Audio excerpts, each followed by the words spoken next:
Name brand, off brand. Name brand, off brand. Before they were The Shield, these three used to look much different. Let's dive into Dean Ambrose, Moxley, Seth Rollins, and Roman Reigns before their careers kicked off to stardom. Dean Ambrose actually started in WWE back in 2006 on a random episode of Velocity. It was a very short-lived career back then, and he went to wrestle for CZW not short after that. CZW is a crazy place. You just got bait and beer and hot dogs.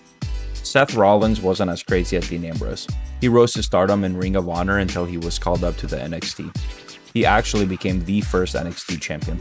Now, this is a pretty cool thing to have on your resume, but the highlight of his indie career has to be this belly bounce backflip. Roman Reigns had no plans of becoming a pro wrestler. Instead, he was in football, but as soon as they let him go, wrestling was his only move. He made his NXT debut by defeating CJ Parker, and that's it. He was only in NXT for one match until he got called up to the main roster with Dean Ambrose and Seth Rollins.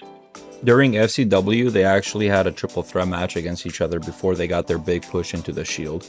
Seth Rollins just breaks it down very simply and explains how the faction operates. That is exactly why it just worked so perfect.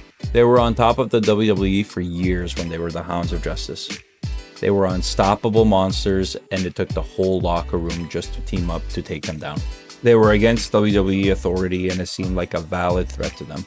Roman Reigns, Dean Ambrose, and Seth Rollins arguably made up one of the best factions in WWE history, and even today they are still quoted, and the Shield merchandise can be seen.